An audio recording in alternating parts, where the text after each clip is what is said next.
आज का जो क्वेश्चन है वो तो आप सब लोग समझ ही गए होंगे कि why rain water conduct electricity but distilled water does not. मतलब जो हमारा वर्षा का पानी है, जो हमारा रेन वाटर है, जो हमारा बारिश वाला पानी है, वो इलेक्ट्रिसिटी कंडक्ट करता है, मतलब उसमें इलेक्ट्रिसिटी फ्लो करती है। बट हमारा जो डिस्टिल्ड वाटर है, हम जो मार्केट से पानी लेते हैं, जो डिस्टिल्ड वाटर होता है, वो उसमें इलेक्ट्रिसिटी कंडक्ट नहीं होती है। तो ऐसा क्यों होता है, क्यों नहीं होता है, उसी को आगे देखते हैं। अब ये जो इलेक्ट्रिसिटी है, जो इलेक्ट्रिसिटी नाम का एक कीड़ा है, बेसिकली वो फ्लो ऑफ फ्री चार्ज होता है। मतलब अगर किसी भी इलेक्ट्रिसिटी, आपके घर में जो इलेक्ट्रिसिटी का तार है उसमें जो फ्लो करता है वो फ्री चार्जेस फ्लो करते हैं। अगर फ्री चार्ज नहीं फ्लो कर रहा है मतलब आपके घर बिजली नहीं आ रही है, तो जो बिजली कट जाती, बिजली चली गई, वो फ्लो ऑफ फ्री चार्ज क्या होता है, रुक जाता है। तो इतनी चीज़ क्लियर है कि इलेक्ट्रिसिटी का मतलब है basically flow of free charges. ठीक है, तो without free charges electricity flow नहीं कर सकती है। अब जो हमारा नॉर्मल वाटर है, जो हम लोग पीते हैं, उसको जब हम लोग डिस्टिल्ड वाटर में कन्वर्ट करते हैं तो एक्चुअली हम करते क्या हैं, हम उस पानी को उसके बॉइलिंग पॉइंट या उसके बॉइलिंग पॉइंट से थोड़ा ज़्यादा पे हम लोग उसको गर्म करते हैं, हम लोग उसको उबालते हैं। तो जैसे ही किसी भी पानी को उसके बॉइलिंग पॉइंट तक आप पहुंचाएंगे या उसके बॉइलिंग पॉइंट से थोड़ा सा और ज़्यादा टेम्परेचर देंगे तो वो अपने वेपर्स में क्या हो रहा होगा, कन्वर्ट हो रहा होगा। अब वो जो वेपर खूब ज़्यादा इकट्ठा हो रहे हैं, हम उसको दूसरे बीकर में क्या कर लेते हैं, कंडेंस कर लेते हैं।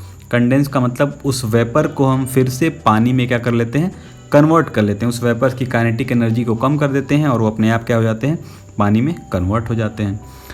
अब जो भी आपका नॉर्मल पानी है, जो भी नॉर्मल पानी हम पीते हैं, उसमें बहुत सी चीज़ें मिली रहती हैं, जैसे सॉल्ट्स, एक लिटिल अमाउंट ऑफ सॉल्ट मिला होता है, मिनरल्स होते हैं, बहुत ढेर सारी इम्प्योरिटीज़ होती हैं।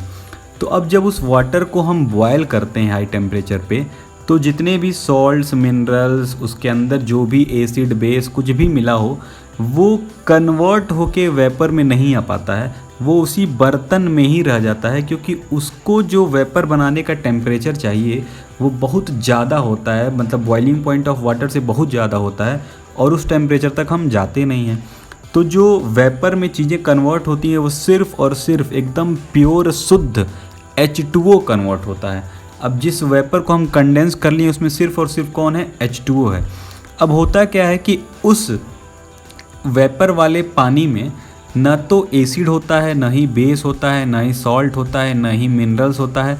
मतलब उस H2O, उस पानी में कुछ ऐसा होता ही नहीं है जो अपने आयंस में टूट सके, जो आयंस में टूटे, चार्ज जनरेट करे और वो फ्री चार्ज क्या हो सकें, फ्लो हो सकें।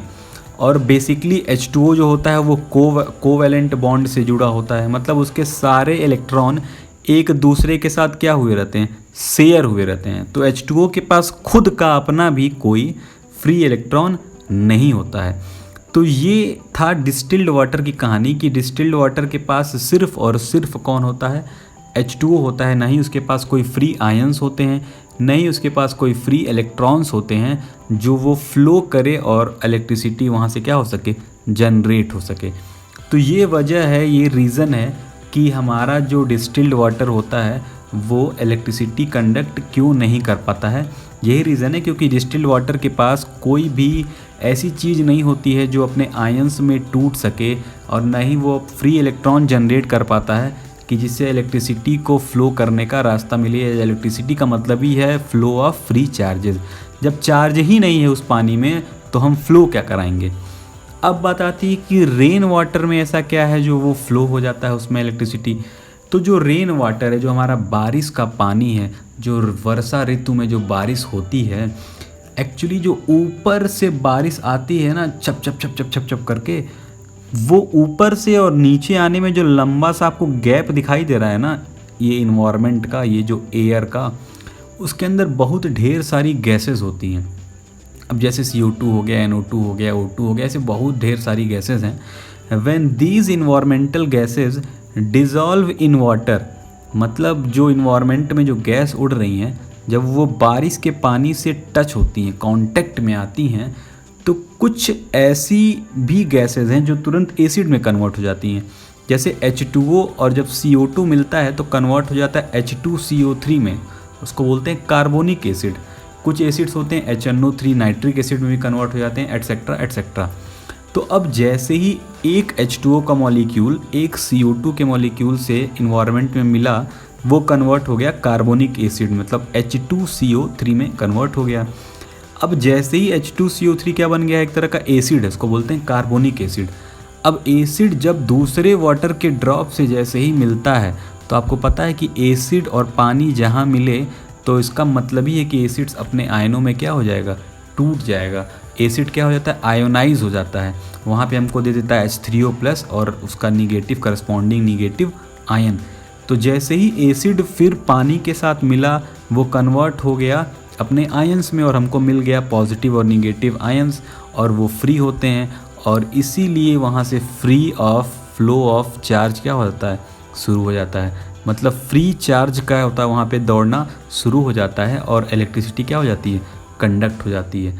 तो ये रीज़न था कि रेन वाटर में क्यों इलेक्ट्रिसिटी कंडक्ट होती है बट हमारे डिस्टिल्ड वाटर में नहीं होती है, क्योंकि रेन वाटर जब ऊपर से नीचे आता है तो ढेर सारी इन्वायरमेंट के गैसेस के साथ मिलता है और उसमें से कुछ एसिड्स में कन्वर्ट हो जाते हैं। अब जैसे ही एसिड्स में कुछ कन्वर्ट हुए, वो जस्ट दूसरे जैसे ही वाटर ड्रॉपलेट से मिलेंगे, वो क्या हो जाते हैं, टूट जाते हैं अपने आयनों में, और हमको फ्री चार्ज मिल जाता है, फ्री आयंस मिल जाते हैं, जो इलेक्ट्रिसिटी को क्या कर सकते हैं, फ्लो करा सकते हैं। तो अब मैं सोचता हूँ कि आप लोग को ये चीज़ें क्लियर हो गई होंगी कि why rain water conduct electricity but distilled water does not.